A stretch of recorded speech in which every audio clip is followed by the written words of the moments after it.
Credit investing refers to the allocation of capital into debt instruments, such as bonds, loans, and structured credit products, in exchange for regular interest payments and principal repayment.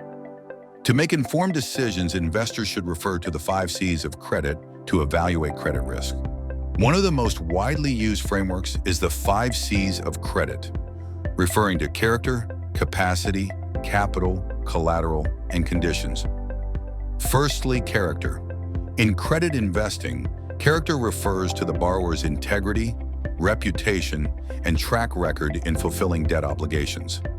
It also reflects their willingness to provide personal guarantees and have skin in the game through substantial capital commitment. Trust is essential in credit decisions, as lenders want to avoid borrowers who may default. Key indicators include the company's track record of compliance, the clarity of its financial reporting, and the independence of its board.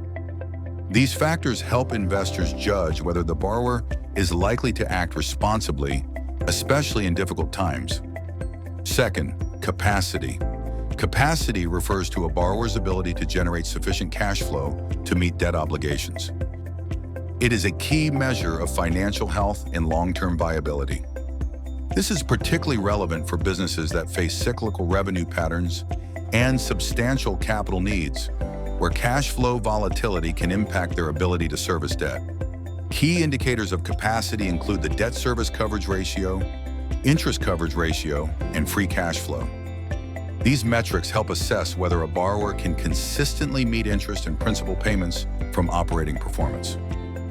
Third factor is capital. The capital element assesses the borrower's financial strength and ability to absorb losses. It reflects the level of equity invested by the borrower and indicates their commitment to the business. Companies with strong capital buffers are better able to withstand economic downturns, providing more security for lenders. Investors typically look at leverage ratios like debt to equity and net gearing. A high debt burden relative to equity signals higher risk. For example, many small and medium-sized enterprises operate with limited capital bases and depend heavily on bank loans or government financing schemes. While these firms may be operationally sound, their thin capital structures limit their ability to respond to shocks, invest in growth, or negotiate favorable credit terms. Fourth factor is collateral. Collateral serves as a secondary source of repayment and offers lenders protection if the borrower defaults. It involves pledging tangible or financial assets, such as real estate, receivables, inventory, or listed securities that the lender can claim to recover losses. Collateral is especially important for borrowers with weaker credit profiles, as it can improve their chances of securing financing. Lenders typically assess the asset's enforceability and ease of liquidation under local legal frameworks. Final factor is conditions. Conditions refer to external factors that influence a borrower's ability to repay. These include economic trends, regulatory changes, and industry-specific risks. For example, monetary policy, fiscal direction, commodity prices, and regulatory developments can all impact a loan's viability. Bank Negara Malaysia's interest rate decisions, such as changes to the overnight policy rate, affect borrowing costs, while inflation and currency fluctuations can reduce profitability and cash flow.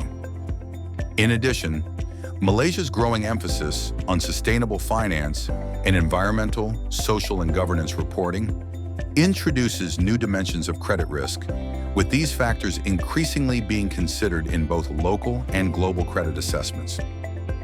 The 5 C's of credit investing are essential tools for managing risk in credit decisions. This framework helps investors navigate a complex financial landscape shaped by sector diversity, regulatory changes, and economic fluctuations. While the core principles are universally applicable, they must be tailored to specific market conditions. A localized approach allows investors to assess credit risk more effectively, support responsible lending, and contribute to a more resilient and transparent financial system. Get bullish about learning.